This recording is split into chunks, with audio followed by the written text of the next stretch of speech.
mensaje de hoy se titula El Rey Esperado, y quiero que me ayudes a abrir tu Biblia o a aprenderla en Lucas capítulo 29, Lucas 19, 28. Muy bien, ¿estamos listos? Muy bien. Después de contar esa historia, Jesús siguió rumbo a Jerusalén, caminando delante de sus discípulos. Versículo 30, vayan a la aldea que está allí, les dijo. Al entrar verán un burrito atado que nadie ha montado jamás. Desátenlo y tráiganlo aquí. Así que ellos fueron y encontraron al burrito tal como lo había dicho Jesús. A medida que Jesús avanzaba, las multitudes tendían prendas sobre el camino delante de él. Cuando llegó a donde comenzaba la bajada del Monte de los Olivos, todos sus seguidores empezaron a gritar y a cantar mientras alababan a Dios por todos los milagros maravillosos que habían visto. Versículo 38. Bendiciones al Rey que viene en el nombre del Señor. Paz en el cielo y gloria en el cielo más alto. Algunos de los fariseos que estaban entre la multitud decían: Maestro, reprende a tus seguidores por decir cosas como estas. Versículo 40, Jesús les respondió: si ellos se callaran, las piedras a lo largo del camino se pondrían a clamar. Y bueno, estamos leyendo uno de los momentos cúspides más importantes en la vida de Jesús. A unos cuantos días de ser crucificado, a unos cuantos días de él terminar su labor y misión en la tierra, en el momento más importante de su vida, Jesús entra a la ciudad de David cumpliendo muchas profecías que habían apuntado, que habían hablado, que habían señalado de que vendría un Mesías. Y las multitudes se llenaron de euforia colectiva y comenzaron a tender palmas, y no solamente palmas, sino comenzaron a tender mantos, y se quitaban sus mantos, que eran mantos costosos, eran mantos de 2 o 3, 4 meses de sueldo, y los tendían para que Jesús podría caminar. En Mateo 21, 8 dice: la mayoría de la gente extendía sus mantos sobre el camino. La historia dentro de la historia, porque para poder entender lo que vamos a estar el día de hoy compartiendo, tenemos que preguntarnos cuál es la historia dentro de la historia. ¿Qué es lo que rodeaba esta historia? ¿Cuál era el momento cultural? ¿Cuál era el momento histórico en el que Israel estaba viviendo? Pues bueno, en ese momento Israel estaba en un momento tremendo en su vida, porque desde hace 400 años aproximadamente no se había levantado ningún profeta de Dios para decir una palabra que Dios tenía para el pueblo de Israel. Habían sido capturados por los persas. Después los griegos vinieron y con Alejandro Magno propagaron el hedonismo y todo este tipo de corrientes filosóficas y maneras de pensar tan apartadas y diferentes a lo que los judíos estaban acostumbrados a escuchar a través de los líderes religiosos. Por eso en ese tiempo los fariseos se levantaron, porque eran hombres que tenían un corazón en el principio apasionado por la ley de Dios, y al ver que el hedonismo y todo que toda la cultura griega se estaba infiltrando, se levantaron estos maestros. Y después vino el Imperio Romano, que eran caracterizados por ser crueles, por ser un imperio dominante, autoritario, un imperio duro. Así que en ese contexto había una desilusión espiritual colectiva, porque decían: llevamos 400 años sin escuchar el mensaje de Dios, llevamos 400 años sin saber qué onda con nuestra vida. No sabían cuál era su futuro, no sabían cuándo es que Dios iba a llevar el Mesías. Entonces Jesús aparece y comienza a hacer señales poderosas. Comienza a sanar enfermos, a levantar paralíticos, a sanar enfermedades terminales, a resucitar muertos. Entonces la suposición de que vendría un Mesías comienza a apuntar a este hombre de Nazaret llamado Jesús, que posiblemente era el Mesías. Así que la gente estaba harta de los abusos, estaba harta de estos imperios autoritaristas, y había una confusión espiritual y moral muy fuerte, porque los imperios que habían conquistado Israel eran despiadados, con corrientes sumamente diferentes y alejadas a las leyes de Dios. Y bajo esas circunstancias, Jesús decide aparecer. Jesús decide, después de 30 años de estar oculto, comenzar su ministerio de 3 años, y comienza a hacer hazañas con tanta autoridad que esas hazañas, muchas de ellas, apuntaban y hablaban de que vendría un Mesías. Entonces la gente, los discípulos y muchas personas empezaron a decir: este es el Mesías, este es el hombre que hemos estado esperando, este es el Salvador que Israel por tantos años estaba esperando. En Lucas 24:21, escucha lo que la gente pensaba. Dice: nosotros teníamos la esperanza de que fueras el Mesías que había venido para rescatar a Israel. Todo esto sucedió hace 3 días. En Mateo 11:3 dice: ¿eres tú el Mesías que hemos esperado? Eso se lo preguntaron los discípulos de Juan el Bautista a Jesús, porque Juan el Bautista estaba siendo encarcelado por Herodes. Y en Juan 6:14 dice: la gente, al ver la señal milagrosa que Jesús había hecho, exclamó: no hay duda, ¿qué dice? De que es el profeta que ¿qué? Que esperábamos. Y ahí la multitud dijo: este es el Mesías, tiene la autoridad, hace cosas sobrenaturales, lo vamos a instalar como el siguiente rey de Israel. Pero si levantaban a un rey, quería decir que tenían que rebelarse contra el imperio romano. Así que Jesús dice en el versículo 15: cuando Jesús vio que estaban dispuestos a hacerlo rey, ¿a qué? A la fuerza, se escabulló hacia las colinas él solo. Así que estamos entendiendo un poco. El pueblo de Israel estaba buscando a un Salvador. De hecho, los apóstoles tuvieron sus decepciones, porque después de que mataron a Jesús, dijeron: pues este no era el que nos iba a salvar, no era el que proclamamos que iba a ser el Mesías. Y en Hechos capítulo 1 versículo 6, vea lo que los discípulos le preguntan a Jesús. Es impresionante.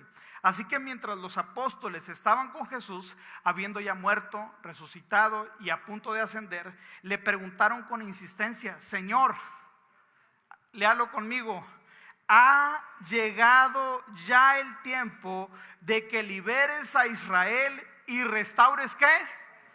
Nuestro reino. Así que cuando Jesús inicia la entrada triunfal a Jerusalén, la gente comienza con una euforia colectiva y el pueblo comienza a gritar: este es el Mesías que nos va a rescatar de estos cochinos romanos autoritarios que nos llevan hostigando décadas, y al fin nosotros vamos a poder ser libres.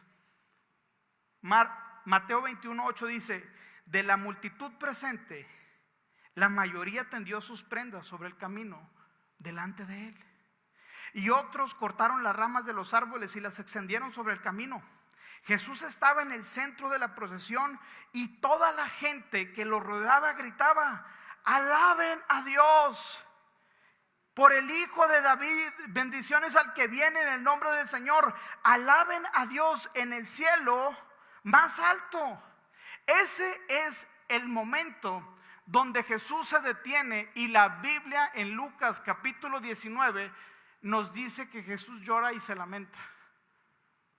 Y tú te pudieras preguntar: Jesús, si la gente te está alabando, si la gente está tendiendo sus mantas, si la gente acaba de cortar las palmas para que entre el Rey de Gloria, a Jerusalén, el Mesías esperado. ¿Por qué la Biblia nos muestra que te afligiste hasta lo más profundo? ¿Por qué la Biblia nos muestra que no estabas contento? ¿Por qué la Biblia nos muestra que había una inconformidad en el corazón de Jesús? ¿Te has puesto a preguntar por qué? ¿O habías visto esta historia en Domingo de Ramos? En el versículo 41 nos da la respuesta. Lucas 19:41 dice: al acercarse a Jerusalén, Jesús vio a la ciudad delante de él. ¿Y qué? Y comenzó a llorar.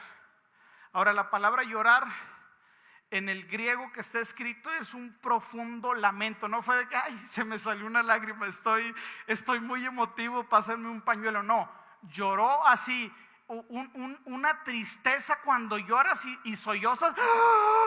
Así lloró. ¿Por qué Jesús lloró de esa manera? Bueno, en el versículo 42 nos dice el por qué. ¿Cómo quisiera que hoy tú, entre todos los pueblos, entendieras el camino de la paz? Pero ahora es demasiado tarde y la paz está oculta a tus ojos. No pasará mucho tiempo antes de que tus enemigos construyan murallas que te rodeen y te encierren por todos lados. Versículo 44b dice: porque no reconociste cuando Dios te visitó. Y esas mismas personas, esa misma multitud que estaba gritando alabado sea el Señor el Domingo de Ramos, 5 días después nos dice la Biblia que esa misma multitud estaba gritando ahora: crucifíquenlo, crucifíquenlo. En Lucas 23:18 dice: pero un gran clamor surgió de la multitud y a una voz la gente gritó: mátenlo y suéltenos a Barrabás. Hello. Pilato discutió con ellos porque quería poner en libertad a Jesús. Pero la multitud seguía gritando: crucifíquenlo, crucifíquenlo. Pero la turba gritó cada vez más fuerte, exigiendo que Jesús fuera crucificado, y sus voces, ¿qué dice? Prevalecieron. Así que ya estamos entendiendo un poco de por qué Jesús no estaba tan entusiasmado con el Hosana, Hosana al Hijo de David. Porque tú puedes venir a la iglesia y aparentar que tienes una relación con Dios y sabes un lenguaje religioso y aparentas tener un corazón recto delante del hombre, pero Dios ve nuestro corazón y Dios no puede ser burlado. Por eso Jesús nunca se entretuvo tanto con la multitud. Jesús invirtió su tiempo con 12 discípulos, con los discípulos que iban a estar dispuestos a seguirlo, pese lo que pese. Ahora, yo soy de los primeros predicadores que predica acerca de la gracia, de la bondad, y yo sé que tenemos un Padre bueno, un Padre misericordioso, pero el día de hoy tenemos que ponernos a pensar: si tú y yo estuviésemos en el tiempo de Jesús, en esta historia, ¿quiénes nosotros seríamos? ¿Seríamos la multitud que estará gritando alabado, alabado, hosana, hosana, nuestra salvación ha llegado el día de hoy? ¿Qué podemos aprender de esta historia que vamos a desarrollar? Número uno, podemos aprender, que podemos tener una falsa expectativa de Jesús. ¿Qué quiere decir? Que puede ser que tú tengas expectativas de Jesús que sean incorrectas. El pueblo de Israel estaba esperando un Mesías, pero el Mesías que ellos estaban esperando era un Mesías que los liberara del imperio romano. Y la libertad que Jesús venía a traer era la libertad de la condenación eterna y de una vida de pecado de ellos mismos. Los judíos creían que Jesús era un libertador, que era el Mesías y que venía a liberarlos de la opresión del imperio romano, sin saber que la libertad que quería darles era mucho mayor. Era una libertad en el alma, porque Jesús vino a liberarnos de la opresión del pecado y de la condenación eterna. Pero el pueblo no quería ese tipo de libertad. El pueblo quería ser libres del imperio romano y mientras sus expectativas estaban vivas, el pueblo gritaba: alabado sea el Señor. Mientras sus expectativas seguían teniendo esperanza de lo que Jesús podía hacer con ellos, ellos estaban alegres. Ellos estaban contentos de alabar al Señor. Pero cuando sus expectativas de Jesús fallaron, en vez de gritar alabado sea el Señor, gritaron crucifícalo. Y es que esto me hace pensar que muchas veces vemos a Dios como un amuleto de la suerte. Que muchas veces venimos a Dios pensando que el Señor va a cumplir todos nuestros deseos. Y pensamos que Dios es como una lamparita mágica que venimos a Él cuando estamos en problemas, cuando tenemos alguna necesidad o cuando estamos enfermos, que venga y nos sane. Y si nos sana, decimos alabado sea el Señor. Pero ¿qué pasa cuando las expectativas que tenemos de Dios no se cumplen en nuestra vida? Domingo de Ramos nos muestra que muchas veces nuestra perspectiva de Dios es incorrecta y está influenciada por lo que hemos vivido, está influenciada por las experiencias que hemos tenido en el pasado, está influenciada por la forma en la que otras personas perciben a Dios y nosotros pensamos que esas personas pues nos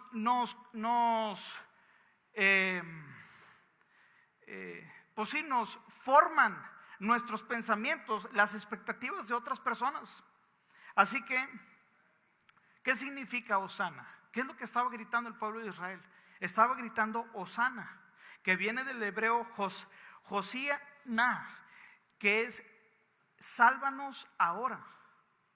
Ellos querían una salvación inmediata, una salvación de ahorita. Te rogamos que nos salves. No era solamente una alabanza, era un clamor urgente. Con el tiempo se convirtió en una expresión de celebración. Pero la palabra Hosana es líbranos ahora. La multitud estaba diciendo: Jesús, eres nuestro Salvador.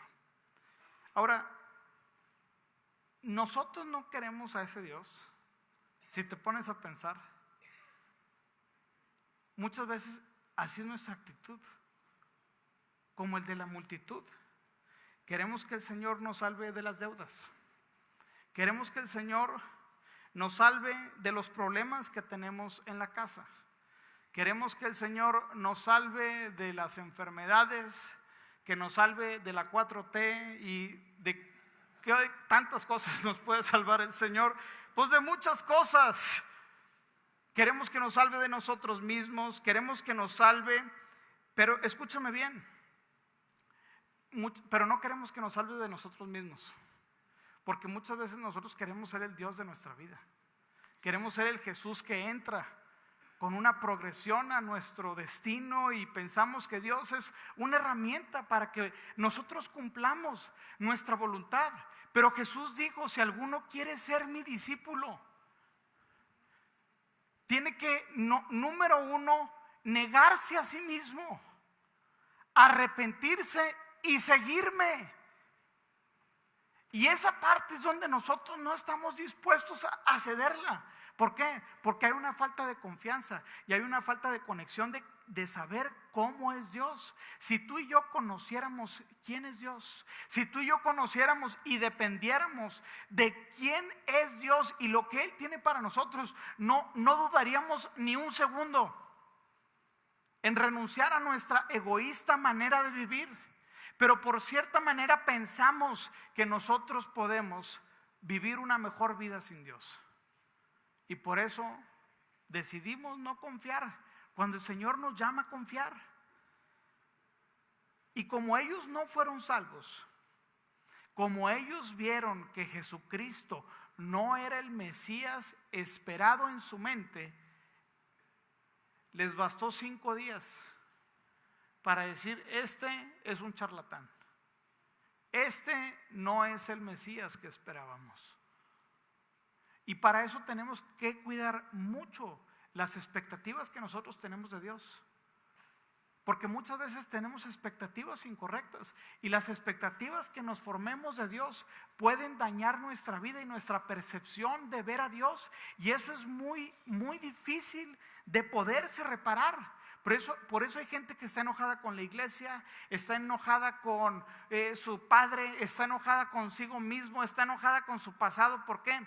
Porque detrás de todo ese enojo, su enojo principalmente es con Dios.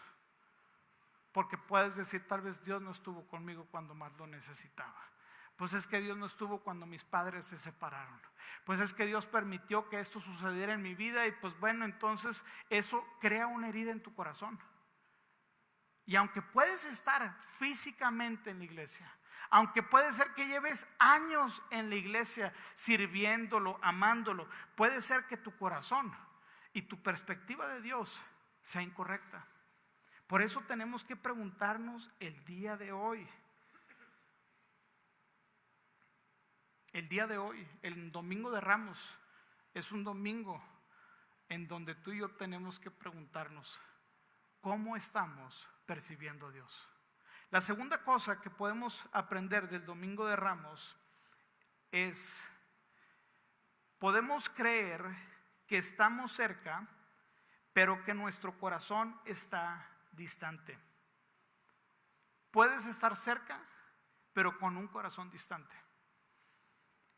Puedes tener una vida espiritual activa, pero al mismo tiempo que tu corazón esté completamente alejado de Dios. Por eso, querido amigo y querida amiga, a Dios no le impresiona, escúchame bien lo que te voy a decir, a Dios no le impresiona nuestras apariencias.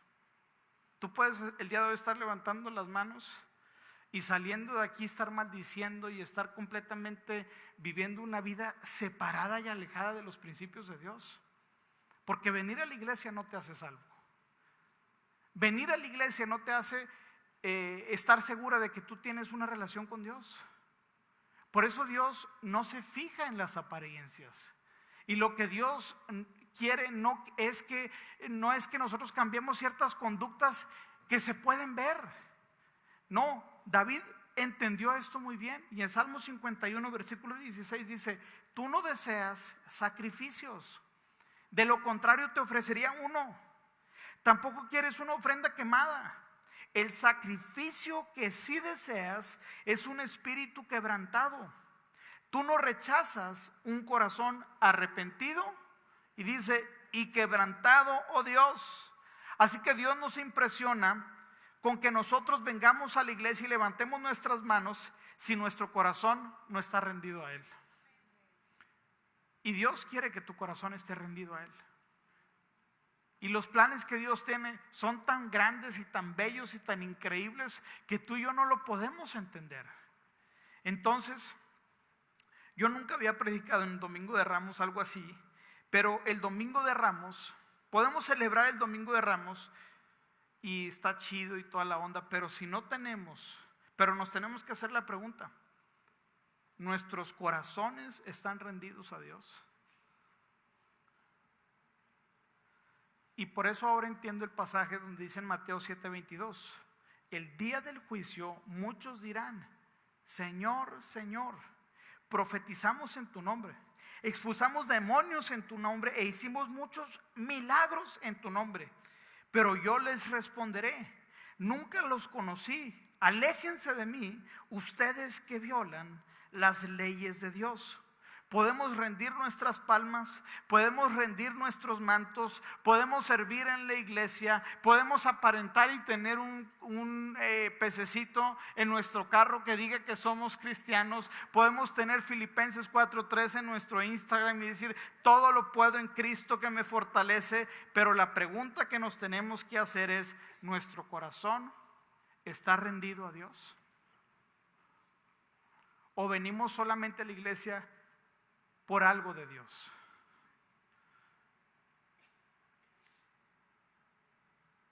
Ahora,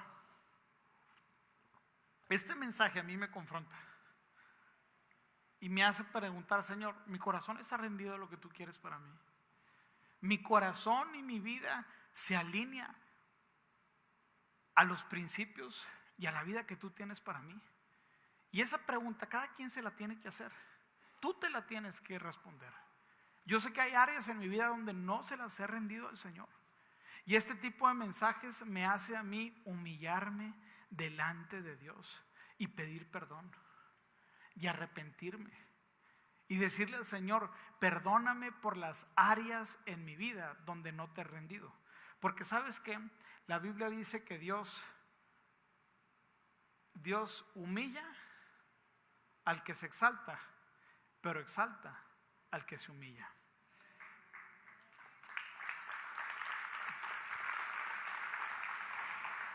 Y en el reino de Dios es así. Funciona diferente a cómo funciona en el mundo. El mundo son yo les llamo las dicotomías de la fe. Para ser levantado tengo que ser humillado. Para vivir una vida abundante tengo que rechazar a mi propia vida. Para ver la multiplicación de Dios, pues la Biblia nos dice que tenemos que aprender a sembrar y a dar y a poder vivir en la realidad del reino, no en la realidad de nuestro reino. Y ahí es donde nosotros tenemos que ponernos y posicionarnos y decirle al Señor: Señor, yo no quiero hacer mi voluntad, yo quiero que tú hagas tu voluntad. Y la tercera cosa que podemos aprender, si me pueden apoyar con el piano para ir terminando, número 3,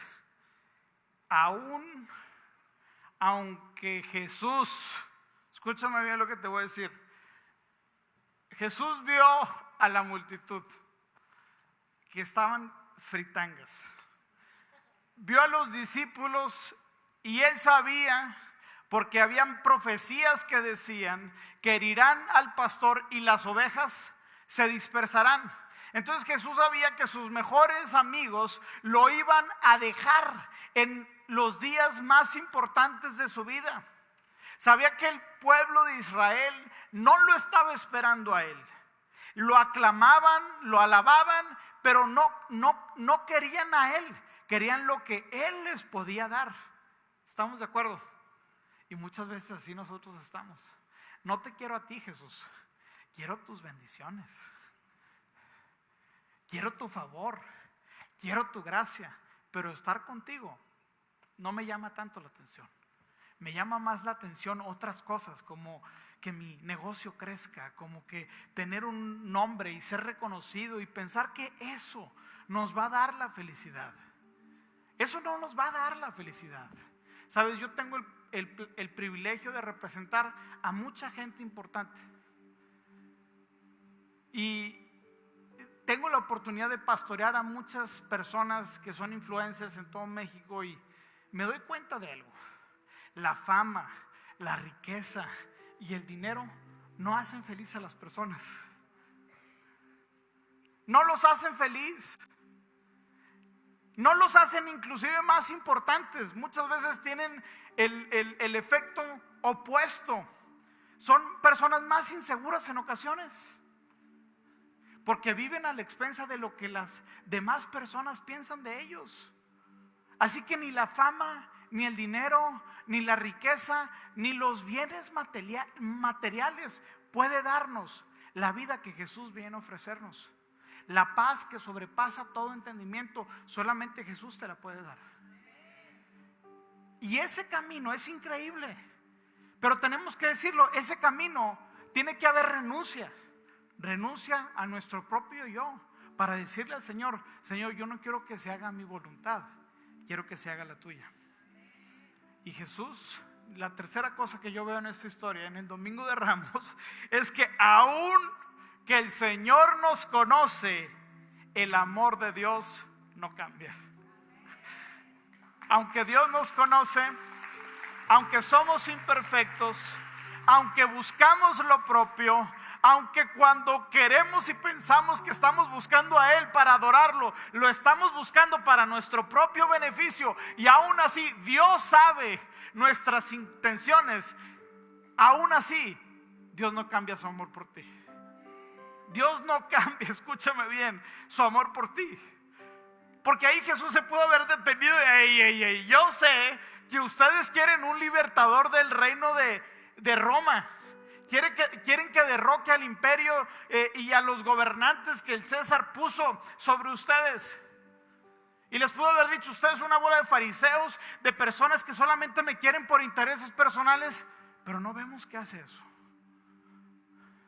porque el corazón de Jesús se mueve en compasión y es paciente. Paciente para madurar nuestro corazón y hacernos entender que no somos los más importantes y que somos parte de una familia que quiere establecer el reino de Dios aquí en la tierra. Por eso todo lo que estamos haciendo en la iglesia, yo no estoy llamado, escúchame bien, a mí no me mueve tener una iglesia de multitudes. O sea, a mí no me mueve que se llene el auditorio y wow, increíble. Me apasiona por el hecho de que estamos alcanzando almas y familias son restauradas cuando conoce una familia a Cristo Jesús. Pero lo que a mí me mueve más es cuando la gente es discipulada, es formada, es entrenada y tiene bases sólidas, tiene fundamento sólido. Por eso los programas que hacemos tienen tanta intencionalidad. El programa Alfa, les quiero contar una historia increíble. Fuimos a Ciudad de México y estando en Ciudad de México, estando en la conferencia, me topo un amigo pastor, y estamos cotorreando y todo el rollo, y me dice: mira, te presento a Bonnie. Bonnie es la vicepresidenta de Alfa Global y está aquí al lado tuyo. Entonces yo la saludo, la abrazo y ¿qué onda? Es una señora como 70 años y estamos hablando, y en eso el Señor pone en mi corazón o en la mente en ese momento de que tienes que conocer a Carlos Lira. Y le cuento la historia de Carlos Lira. Mire, es que Carlos Lira era mi amigo y él conoció a Cristo y tiene este contexto, viene de un contexto musulmán y no sé por qué le estoy contando la historia. Y ella dice: wow, lo quiero conocer. Me dice: ve por él. Voy por Carlos. Carlos se presenta y mientras Carlos le está contando la historia, ella le dice a Carlos: tu historia la tiene que conocer Nicky Gumbel. Nicky Gumbel es el pastor de Trinity Church, fundador de Alfa Global. Y para tu mayor información, sí está. Y Nicky Gumbel es caballero de la corona. O sea, está en el servicio especializado al servicio del rey de Inglaterra y la familia real.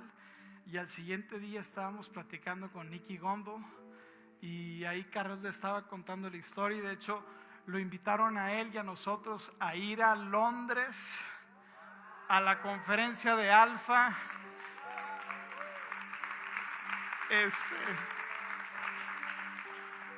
Y bueno, y todo esto es porque les cuento esto. Bueno, número uno, porque está increíble la historia. Está muy buena la historia. Y Carlos va a estar, ¿cómo se llama el auditorio en el Royal Albert Hall? Creo que es una de los lugares más icónicos en todo el mundo. Escúchame bien. Y va a estar entre más de 10,000 personas de todas las naciones del mundo contando cómo fue su experiencia con Cristo Jesús a través de Alfa. Y nos mueve, en la iglesia nos mueve el que tú seas formado. Al igual que yo, Carlos se preparó, se formó y se dejó, y ha sido discipulado. Y por eso, aunque venga lo que venga, no nos mueve esas cosas. O sea, no nos mueve las cosas que nos pueda llegar a ofrecer el mundo. Nos mueve seguir al Señor. Nos mueve decirle: Señor, queremos serte fiel por el resto de nuestras vidas. Quiero serte fiel y que mi vida te sea fiel, y que mis hijos te sean fieles, y que mis hijos aprendan a vivir de la forma en la que tú quieres para nosotros. Es una vida plena, es una vida abundante, es una vida rica, es una vida llena de la palabra y del Espíritu Santo. Y esto a mí me emociona porque a mí también me invitaron. Yo soy parte de la historia. Yo todavía no decido si voy, pero Carlos ya decidió que va a estar allá, y a mí también me encantaría, pero estamos viendo. Pero ¿cuántos se alegran?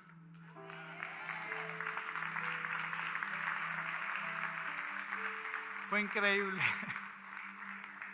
Fue increíble. Fue increíble. Y aún así, el amor de Dios, escribí el punto número 3, el amor de Dios no cambia. En Mateo 26:39 dice: Él se adelantó un poco más y se inclinó rostro en tierra mientras oraba: Padre mío, si es posible, que pase de mí esta copa de sufrimiento. Sin embargo, esa es la actitud de un cristiano de verdad: quiero que se haga tu voluntad y no la mía. Para que nosotros lleguemos a esto, no es difícil. Es una vida que aprendes a decirle a Dios sí todos los días por el resto de tu vida. ¿Cómo construyes una vida de propósito? Tu propósito y tu destino no es un destino que tú encuentras y wow, yo tengo este maravilloso destino y propósito de Dios de parte mía. No, el propósito se construye todos los días, diciéndole a Jesús sí el día de hoy. Sí el día de hoy.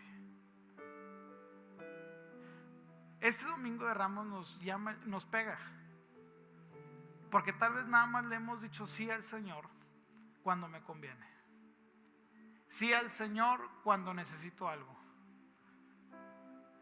Pero mi oración en tu vida es que puedas ser un discípulo como Pedro. Sí, la regó, sí, lo traicionó, sí, lo negó, pero después el Espíritu Santo lo redarguyó y volvió a la casa de Dios. Y Dios lo restauró. Dios no pide que tú y yo seamos discípulos perfectos. Y yo no pido que tú seas perfecto.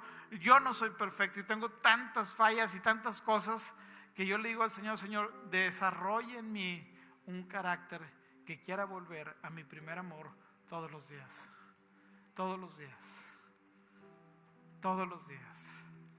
Todos los días. Así que, ¿por qué no cierras tus ojos el día de hoy?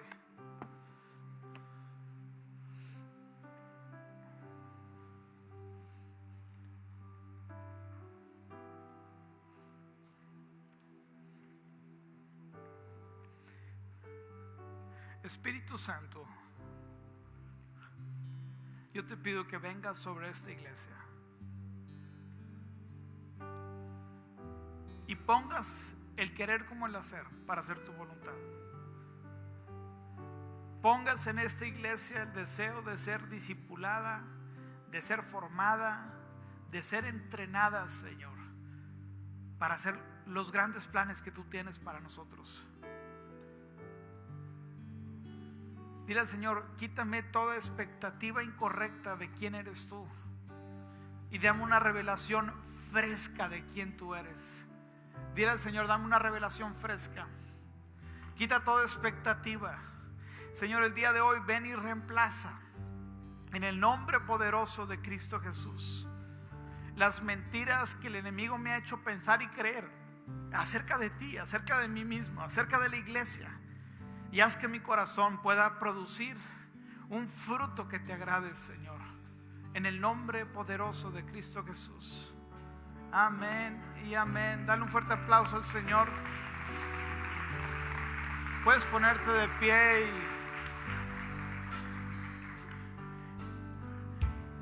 el punto número 3 dice: el amor de Dios no cambia aun cuando sabe quiénes somos. Y tal vez aquí hay gente que se siente que no merece el amor de Dios. Tal vez aquí hay gente que piensa que no, el amor de Dios no es para tu vida. ¿Sabes? Si piensas eso, estás en el camino correcto. No lo merecemos, pero por gracia tú y yo lo recibimos. Y si el día de hoy quieres recibir el amor de Dios, no se trata de que tú tengas que dejar o hacer algo. Te tienes que poner una posición de un corazón humilde que recibe lo que Dios tiene para cada uno de nosotros. Así que ¿por qué no cierras tus ojos y pones tu mano en el pecho? Pon tu mano derecha en tu corazón y podemos hacer la confesión de fe. Y ¿por qué no oras toda la iglesia conmigo y dices: Señor Jesús, el día de hoy reconozco que te necesito. que eres el Cordero que quita el pecado del mundo. Recibo tu perdón, recibo tu gracia, y el día de hoy me considero un hijo tuyo, no porque lo merezco, sino por tu amor inagotable a través de la vida de tu Hijo en la cruz del Calvario, en el nombre de Jesús. Amén y amén. Que Dios te bendiga, iglesia.